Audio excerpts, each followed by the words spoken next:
Welcome to episode 7 of My Thoughts. So today we are going to discuss a few things. Over the course of this week, many things have happened. Things we're going to focus on are controversy surrounding Tom Brady winning the Super Bowl and being considered the greatest of all time quarterbacks.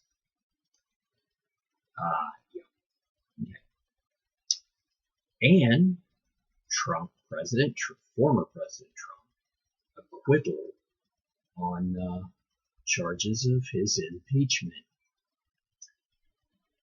And then just to throw in for fun, one that just popped up about so we'll get there. So starting with Tom Brady. So the Bucs won the Super Bowl. Hey, it wasn't the Saints. I don't care. But that's not the important part. Immediately following, people were like, oh, Tom Brady has 7 Super Bowl rings, making him the greatest quarterback of all time. The greatest of all time. They didn't specify. Well, controversy followed. Apparently, if you like Tom Brady, you're a white supremacist. Apparently, calling him the greatest of all time is systemic racism and white supremacy. And the most irritating one came, I believe it was Wednesday on TNT NBA morning show. And young lady on that show said only black people can be the greatest athletes of all time, like Serena Williams. Miss Candace, you are mistaken. In America, that may hold true across several types of sports, but only after somebody mentioned Floyd Mayweather, Shaq, the great Shaquille O'Neal, chimed in with, you cannot compare a boxer to a football player. Honestly, I hate to break it to you if it hurts your feelings, but I'm here to break it to you. You can't compare athletes. Yes, Michael Jordan is the greatest basketball player, personally stated. No, Tom Brady is not the greatest quarterback of all time, my opinion. However, using the metric described, 7 Super Bowl rings and the grand total of points scored as a quarterback in Super Bowls, yes, he wins the metric because he's been in 7 Super Bowls, not all with the same team. So that right there dispels the issue. Yeah, I actually, I hate to say Terry Bradshaw because he's not my favorite quarterback of all time. That would actually be Roger Staubach. But you have to be old enough to remember that. And I'm sure there are people who will disagree, and I said it's my opinion. Okay, you can't compare across sports. Some of the athletes mentioned during that morning show included Serena Williams, Michael Jordan, LeBron James, and Floyd Mayweather. Okay. 2 weeks ago, on that same NBA channel, they pointed out that LeBron James, as a center forward, is 4th place historically, with Kareem Abdul-Jabbar, Karl Malone, and Wilt Chamberlain all ahead of him. But he was rising fast. Therefore, LeBron James is not the greatest for his position yet.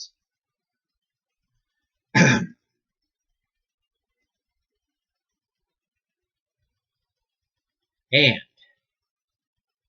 yeah, so if you were to put Tom Brady on a basketball court with any of the people mentioned,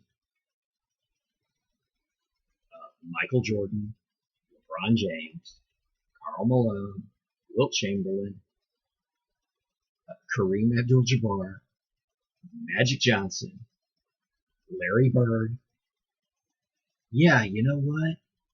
There are more colors than black that play basketball.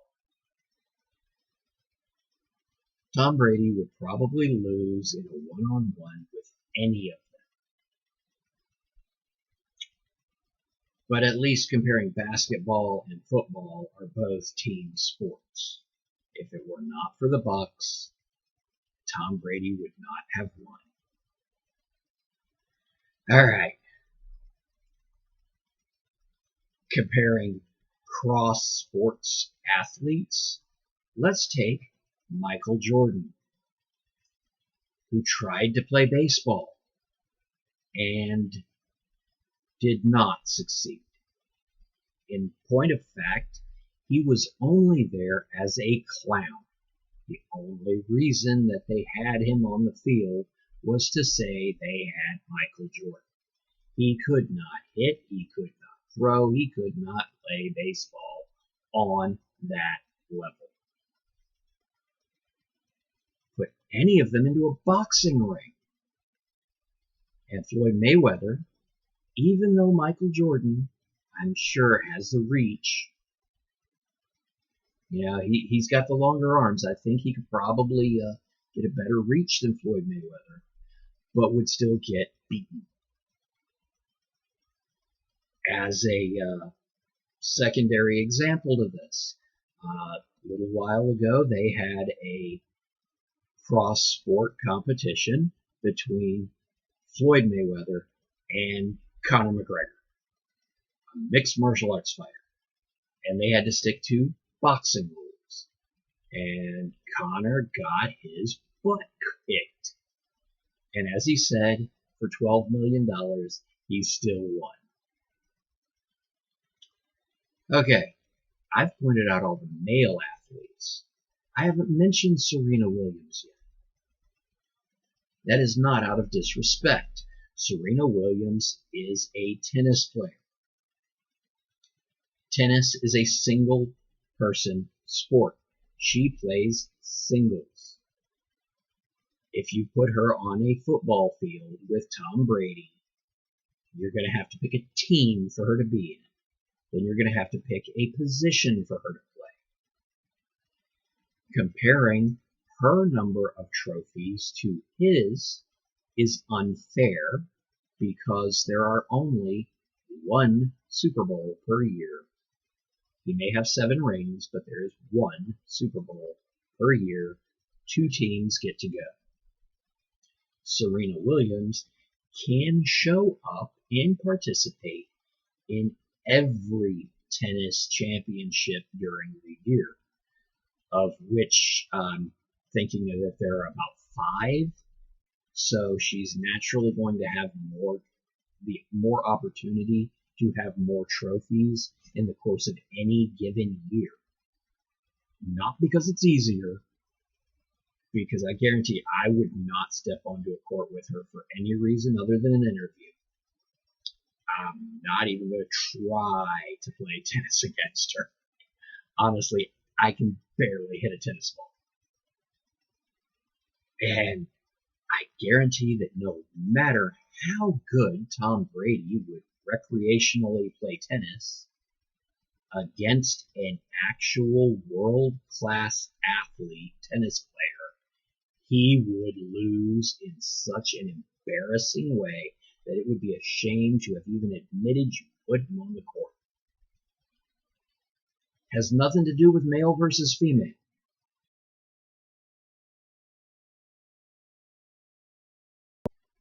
frankly, if you really wanted to go with that kind of an argument, I would like to see John McEnroe in his prime against Serena Williams at any point of prime that she wants to claim. Because right now, I think it'd still be a great match. But I don't watch tennis.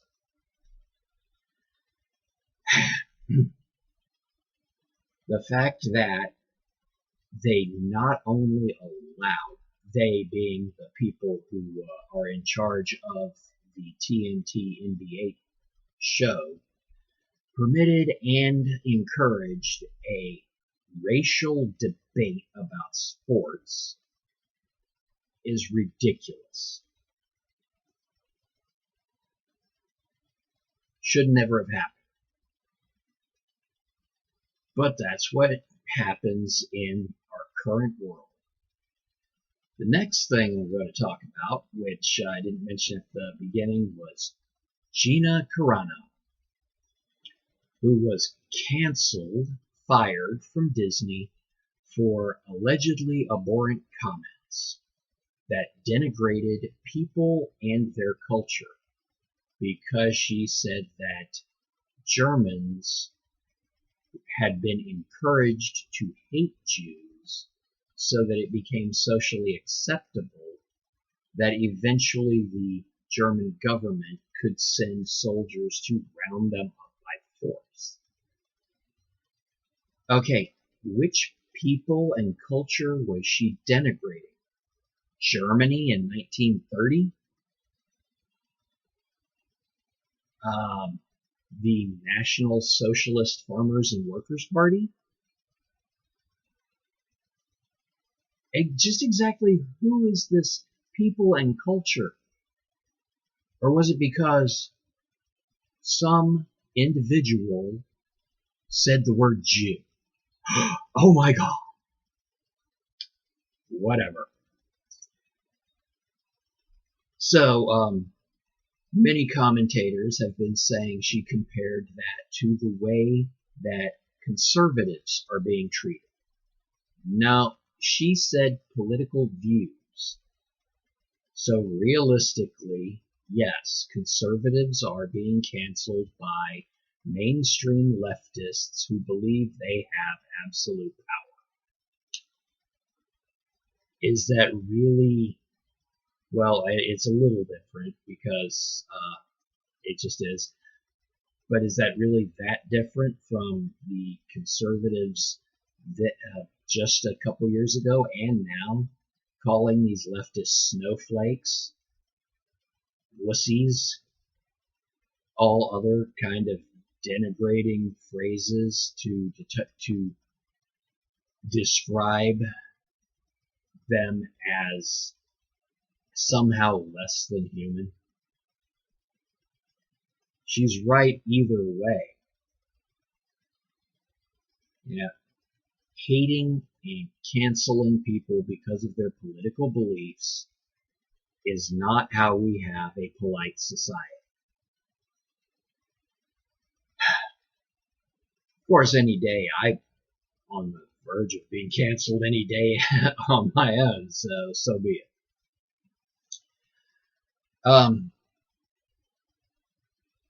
President Trump today was acquitted of allegedly inspiring the attacks on the Capitol. Alright, first I have to admit, acquitted doesn't mean not guilty. It means there was insufficient evidence to justify guilty. No, he didn't incite. His words do not appear to have been intended to incite anything except for passion. That does not mean they were not risky with the group involved.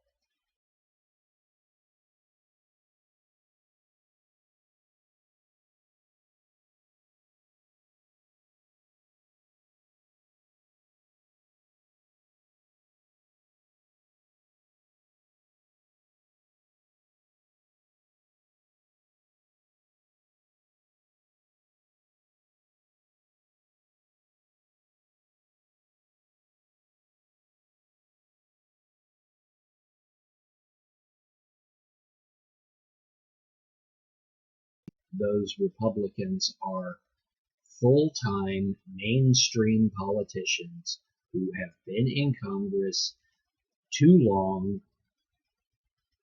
Okay, maybe they haven't been there too long, but they've been there long enough that they consider themselves fixtures of American leadership instead of representatives of their constituents. And I don't just say that because they voted that way. Because people who voted Republican, the representatives who voted Republican did the same thing.